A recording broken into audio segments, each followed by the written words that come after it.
Bismillahirrahmanirrahim. Assalamualaikum warahmatullahi wabarakatuh. Alhamdulillahilladzi an'amana bi ni'matil iman wal islam wa nusalli wa nusallim ala khairil anam sayyidina Muhammad sallallahu alaihi wasallam wa ala alihi wa sahbihi ajma'in, amma ba'd.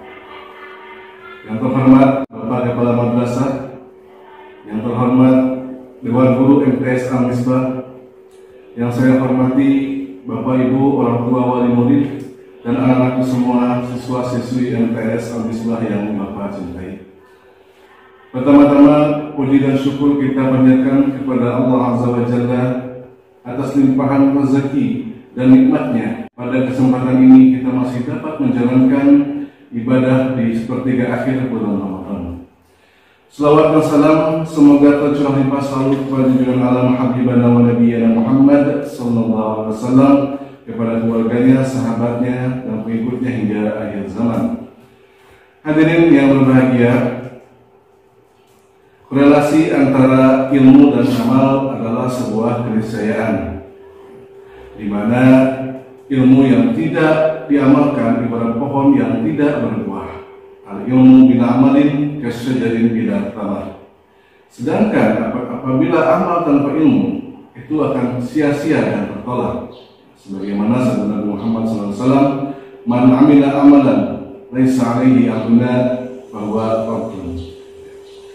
Tentunya pada bulan suci ini kita ingin agar puasa kita itu berkualitas dan mendapat berkah dari Allah Subhanahu wa taala. Tentunya harus dibekali dengan ilmu yang mencukupi. Begitupun ilmu yang bermanfaat haruslah sesuai dengan tuntunan yang tepat dan menakar. Yang pertama, menurut Imam Syafi'i, syarat untuk mendapatkan ilmu dan keberkahannya adalah zakat. Zakat ini artinya cerdas, dalam artian berakal dan mampu berpikir, mampu mencerna dan mengolah informasi yang didapatkan untuk menambah wawasan baik bagi diri sendiri ataupun orang lain. Yang kedua adalah hirsun. Hirsun di sini artinya adalah tamak atau rakus, di mana dalam hal materi kita tidak dibolehkan untuk bersifat tamak, tapi dalam hal menuntut ilmu ini sangat dianjurkan.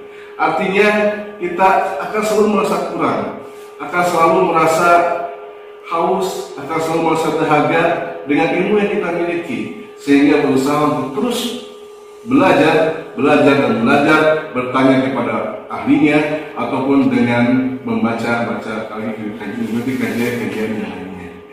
Sehingga dari sana kecokakan dengan ilmu sedikit itu dapat kita hindari.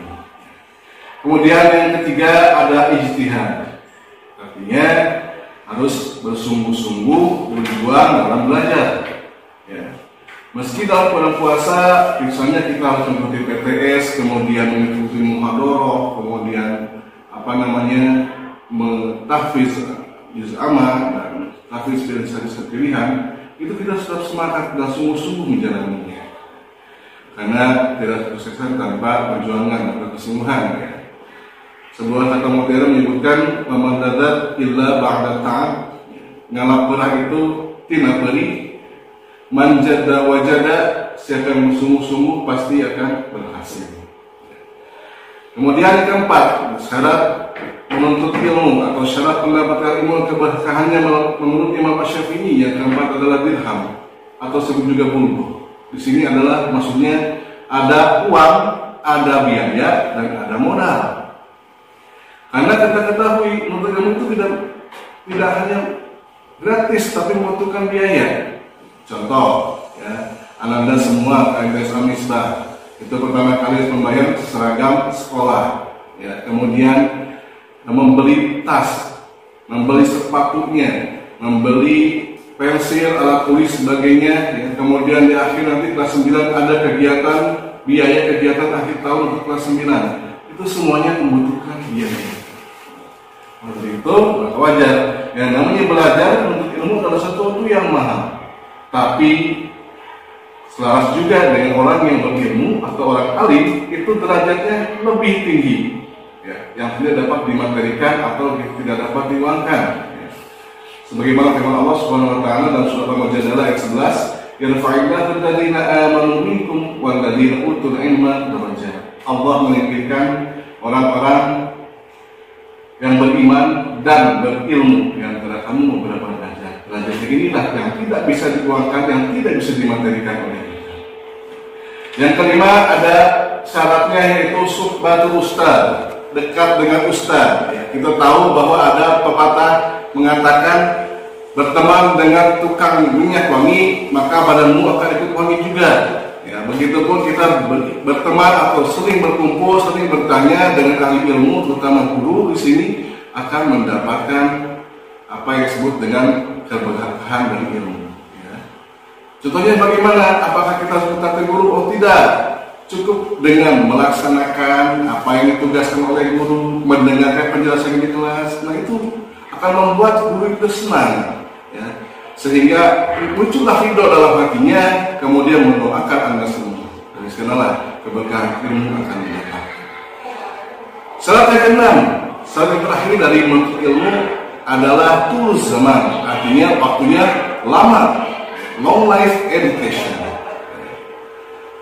Thalabul ilmi minal mahdi ilal lahdi, dari buayan sampai yang lahir. Artinya kita tidak bisa untuk mendapatkan ilmu secara instan, tapi membutuhkan fase-fase, membutuhkan waktu yang panjang untuk bisa mendapatkan ilmu, memahami ilmu yang kita inginkan, yang insya Allah akan bermanfaat bagi kita dan orang lain. Nah, dari itu marilah kita sama-sama dengan 6 syarat tadi yang kita sebutkan, itu sama-sama kita berjuang, kita laksanakan, kita terapkan ya, sebagai seorang pelajar yang baik, sebagai siswa-siswi MTS Al-Misbah, ya, kita laksanakan 6 syarat dari yang dicontohkan oleh Imam Asy-Syafi'i itu. Ya, pertama yaitu zakat, yang kedua tamak, yang ketiga ijtihad bersungguh-sungguh, kemudian biayanya ada, kemudian dekat dengan ustaz, dan terakhir waktunya lama. Ya. Hadirin yang berbahagia, untuk lebih jelasnya seperti apa syairnya, mari kita sama-sama lantunkan dalam sebuah langgam berikut ini. Yang ya dari syair dari Imam Asy-Syafi'i ini. Ya akhi lan tanalal ilma illa bisittatin sa'un bika an tafsiliha bibayani dzaka'un wa hirsun wa ijtihadun wa dirhamun wa suhbatul ustadi wa tulul